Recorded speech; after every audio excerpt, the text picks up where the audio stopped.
Boa noite, pessoal. Meu nome é Anderson Guimarães, faço parte da equipe que vai falar um pouco sobre RIP, protocolo de roteamento. A equipe é composta por mim, Carlos Wagner, Luciano Cerqueira, Robson Santana, Rogério e Wagner Ribeiro. Bom, aqui é um breve índice, do que vai ser falado. Só lembrando a vocês que como a gente está gravando o vídeo para colocar no YouTube, então a gente vai fazer uma apresentação aqui bem simples, objetiva, bem direta, porque nós teremos uma outra apresentação mais completa. Vamos falar da introdução, como funciona o RIP, problemas do RIP, do protocolo, como é que a gente faz para evitar loops com o RIP, a versão 2 do RIP, o RIP V2, configuração do RIP no Cisco e uma conclusão sobre o trabalho. Bom, primeiro uma breve introdução do que é roteamento. Como a gente está falando de um protocolo de roteamento, primeiro a gente tem que entender o que é roteamento.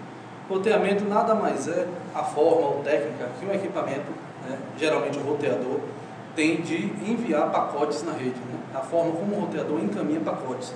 Roteador ou até um switch que faça roteamento, um switch L3. Então, roteamento é a forma como o roteador, qualquer equipamento que encaminha pacotes baseados na camada 3 do modelo OSI, envia pacotes na rede com base nos critérios estabelecidos. Cada equipamento terá uma tabela informando qual é o destino, o que chamamos de RUP, para chegar em uma determinada rede. Como podemos ver aqui, o roteador ele vai montando uma tabela. Então, nessa tabela ele vai ter a rede, a máscara dessa rede e qual é o destino para poder alcançar essa rede. E dessa forma o roteador vai montando essa tabela. O roteamento ele pode ser configurado de duas formas.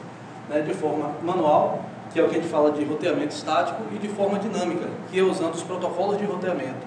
O RIP é um desses protocolos de roteamento. Bom, os protocolos de roteamento, por sua vez, são divididos em dois grupos, o EGP e o IGP. Para resumir, o EGP são os protocolos que são responsáveis pela comunicação entre AS diferentes. Por exemplo, nós temos o AS Oi, um provedor de serviços, e a Embratel. Esses dois provedores trocam as suas rotas através de protocolos EGP. Um dos protocolos EGP conhecidos é o BGP. Já o IGP, que é Interior Gateway Protocol, são os protocolos que trabalham dentro do AS. Eles não falam com um AS diferente. Esses tipos de protocolos são internos no AS.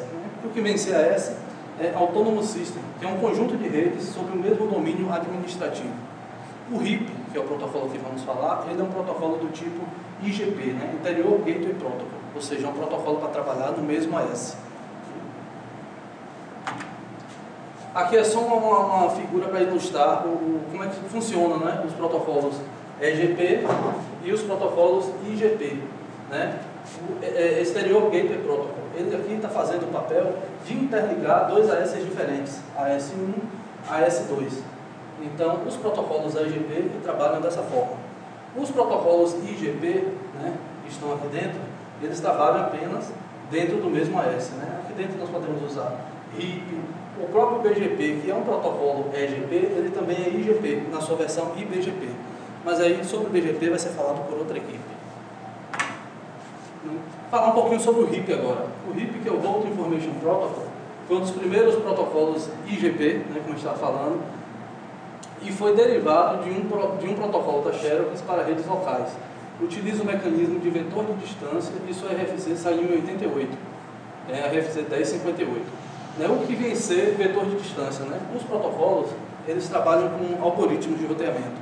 E os dois principais algoritmos são o vetor de distância e o link state. O RIP ele é um protocolo do tipo vetor de distância. O vetor de distância ele apenas se baseia nos caminhos pela distância. Ele considera que o melhor caminho para uma rota é o menor. Já os protocolos que trabalham com link state, que é estado de enlace, eles consideram várias outras coisas, não só o caminho, mas também o estado do link, congestionamento do link e etc. Como funciona o RIP? Por ser baseado no algoritmo de vetor de distância, o RIP envia cópias periódicas da sua tabela para os seus vizinhos. Então, como é que o RIP funciona? De 30 em 30 segundos, ele envia toda a sua tabela de rotas para seus vizinhos. Ele envia essas rotas por mecanismo de broadcast, ou seja, todo mundo que está na rede vai receber os pacotes lá com toda a tabela completa. E o RIP utiliza uma porta UDP 520 para essa comunicação. Então, quando o roteador recebe a tabela de roteamento completa de seu vizinho, ele verifica cada rota, acrescentando as que ele ainda não tem, e as não conhecidas em sua tabela, comparando se já existem, para escolher aquela com o menor número de saltos para colocar em sua tabela ou autorizar entradas existentes. Então, digamos que o RIP já tenha na sua tabela uma determinada rota. Se ele recebe informações dessa mesma rota por outro caminho, ele vai analisar qual das duas tem o menor caminho. Se a rota, para chegar na rota A pelo caminho X, tem 3 saltos, mas para chegar pela rota A pelo caminho Y tem 5 saltos, então ele vai considerar que o caminho de 3 saltos é o melhor. As rotas contêm as seguintes informações, né? O endereço, que é o IP da rede, o roteador, que na verdade é o próximo salto, a interface, né?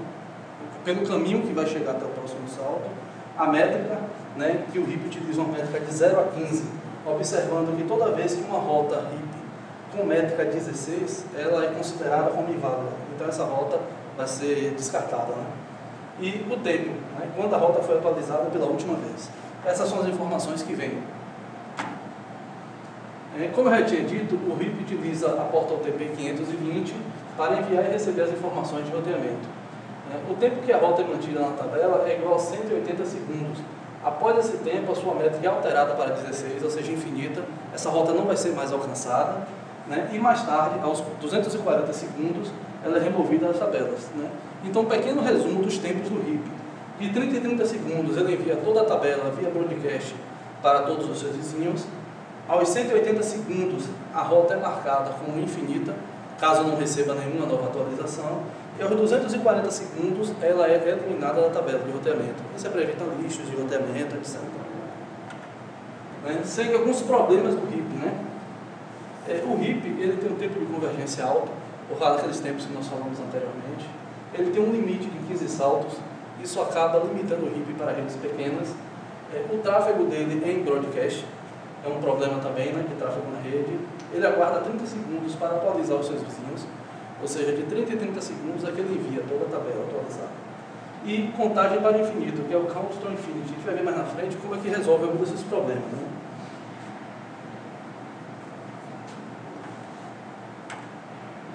Técnicas para evitar loop, né?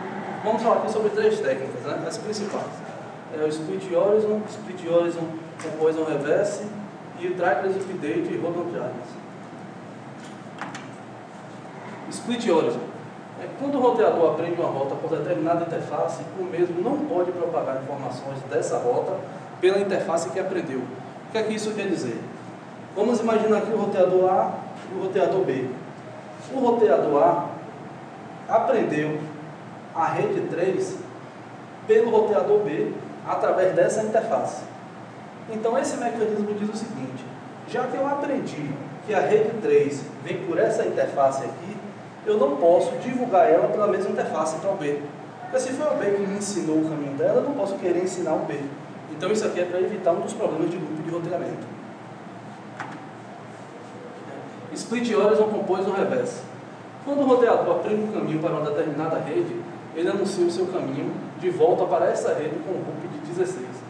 No caso anterior, ele não divulgaria pela mesma interface, mas esse mecanismo faz com que ele divulgue, só que ele coloca a métrica em 16. Ou seja, o roteador que vai receber de volta a rede, ele não vai tentar alcançar por aqui. Porque como recebeu com métrica 16, ele entende que a métrica, que a rota é inalcançável. Então ele não vai considerar. No exemplo da figura abaixo, o roteador B recebe a informação do roteador A, né, que a rede 1 está a um loop de distância. O roteador B anuncia para o roteador A que a rede 1 está a 16 loops de distância. Então, com isso aí, evita o loop de roteamento. Timeless Update e Hold on Time, né? Isso aqui é o seguinte: o RIP, como por padrão só divulga de 30 em 30 segundos toda a sua tabela completa para os vizinhos, esse mecanismo aqui faz com que toda vez que houver uma alteração, o RIP já divulgue logo. Então ele não precisa esperar os 30 segundos. Aconteceu uma alteração na rede, ele já pega a tabela completa e envia. Então isso reduz um pouco aquele tempo de convergência de 30 segundos. Em redes maiores baseadas no sistema de atualizações utilizado pelo RIP, nota-se que o tempo de convergência torna-se um problema. Sendo assim, o recurso de Timeless Update faz com que, no caso de uma rota se tornar indisponível, o roteador não aguardar pela próxima atualização de 30 segundos, para comunicar seus vizinhos, né, mas enviado imediatamente. Então é isso. No entanto, depois de uma rota ser removida, o recurso de random timer faz com que não sejam aceitos anúncios dessa rota por determinado tempo, evitando que algum vizinho mais lento divulgue informações inconsistentes. O que é que isso quer dizer?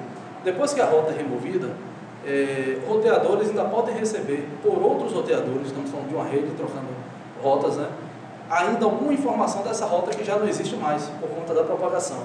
Então esse mecanismo faz com que os roteadores não aceitem nenhuma informação dessa rota, porque ela já foi removida ou não existe mais. As vantagens em relação ao RIP V1. Aqui na verdade falando sobre o RIP V2, né? O que é que muda do RIP V2 para o RIP V1? A arquitetura classless, né, no RIP V2, e no RIP V1 era classful. O que isso quer dizer? O RIP V1 só trabalhava com máscara padrão. A gente não podia usar VLSM, Insider, né? Já na arquitetura, no RIP V1 a gente usa classless, então a gente pode usar subnet, pode rotear subredes. O tráfego do RIP V2 passa a ser multicast. Usa esse endereço 224.009, né, que é o endereçamento de multicast. Né? No RIP V1 era utilizado o broadcast, então o RIP V2 melhorou isso. O RIP V2 permite a autenticação entre os roteadores, por exemplo, o MD5. Então o RIP também melhorou na questão de segurança. No RIP V1 não existe essa questão de segurança. Qualquer um coloca uma máquina na rede vai conseguir ouvir os pacotes RIP. Já com o V2, se tiver implementado, por exemplo, o MD5, não é qualquer um que vai conseguir enxergar essa tabela de roteamento. Né? Então é uma questão de segurança. Aqui é só para lembrar que o RIP V2 foi especificado em 94 na RFC 1723. Configuração do RIP. Né? Vou mostrar aqui as configurações do Cisco, que são os roteadores mais comuns. Né? Inclusive a gente trabalha com Packet Tracer, então dá para a gente simular isso aí no laboratório. A configuração é bastante simples, né? Tem que estar no modo de configure terminal, e depois é só habilitar o router RIP, né? Habilitando o RIP. A segunda linha aqui a gente está dizendo qual vai ser a versão. É melhor que a gente sempre trabalhe com a versão 2, por causa dos itens anteriores que falamos aqui. Né? Aqui quais são as redes que vão participar do processo RIP e no auto summary, que por padrão de bem habilitado a gente tem que fazer o no auto summary, que é para poder trabalhar com o formato de classless. Se nós não fizermos isso, fica trabalhando como V1, né? Apenas com rotas classe X. Aqui são alguns comandos, né, para poder checar as configurações do RIP. Por exemplo, Show IP Protocol. Aqui a gente está vendo que estão sendo enviadas as atualizações a cada 30 segundos, né, que após 180 segundos a rota é tida como inválida e após isso é limpada da tabela. Né. A gente está vendo aqui que o que está rodando aqui do RIP é um RIP na versão 2, ele está enviando e recebendo pacotes na versão 2, né, e a distância default é 120. Né.